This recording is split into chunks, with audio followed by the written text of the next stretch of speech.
What if I told you that there was a basketball player who never took a jump shot? Now, I know what you're probably thinking at first, that this was some doofus tall post player, or that maybe it happened in the 1940s when no one actually knew what was happening during basketball games.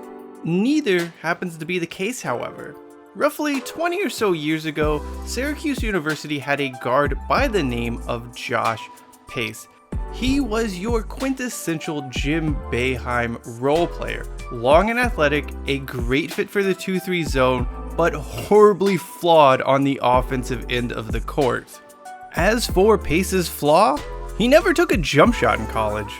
I mean, maybe he did, but it happened so infrequently that no one remembers what it looked like, and video evidence does not seem to exist of it.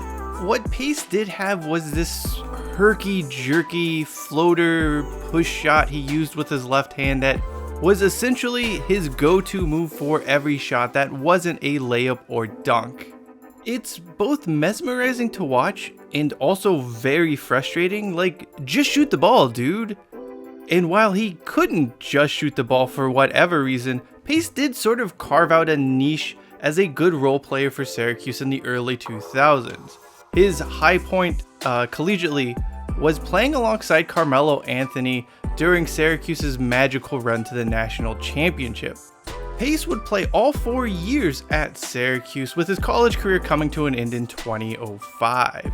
He finished with a fairly unremarkable average of 7.3 points, 3.8 rebounds, and 2.4 assists per game.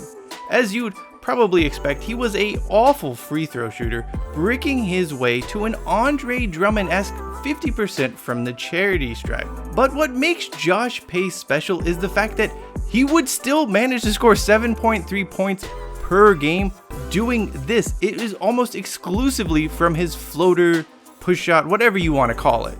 Another interesting quirk about Pace during his career is that he actually became more reliant on the floater as he progressed at Syracuse. So, over the course of his college career, he would take 20 3-pointers, making a paltry 2 of those. But 50% of those attempts and makes came as a freshman.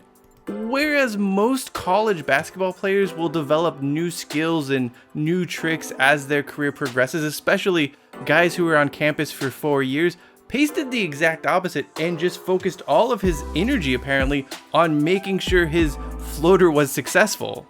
Seriously, there were several times in each game when a floater was probably the most inefficient shot to take, but Pace would still jack it up anyway. I mean, you look at some of these highlights, they're very awkward looking, they shouldn't be successful, and yet they work. In Pace's senior season, he would actually shoot 57% from the field on almost 9 shots a game, which were exclusively floater push shot hybrids. For me, my personal favorite Josh Pace floater came in a 2004 matchup between Syracuse and Michigan State. For starters, the Orange are up by 8 and there's only 2 seconds left in the first half. Just to get this shot off, they need to inbound the ball to the other end of the floor. So Craig Forth takes the inbound pass, football tosses it down the court. Somehow Pace soars, catches this wild pass, but comes down with it with his back to the basket, has the wherewithal to move to his spot, and then still manages to get up his floater before halftime. This is just a thing of beauty, despite just being perhaps the most wildly ineffective way to beat the buzzer. So what happened to Josh Pace after his time at Syracuse came to an end? Well, he went undrafted in 2005 and never played in the NBA, which is a bit of a shame. He did have a robust 10-year career overseas, spending most of his time in New Zealand. These days, he's coaching women's basketball and hopefully teaching his players the art of the floater. However, Josh Pace's legacy will always be that of the incredible, non-jump shooting basketball player. It's really unthinkable today, in an era when everyone shoots, that there used to be players who literally couldn't shoot a jumper at all. For better or for worse, we're probably never going to see a guy quite like Josh Pace again. That does it for me. I'm Cheyenne Hollis. This is the Touchback, and as always, hashtag take it out to the 25.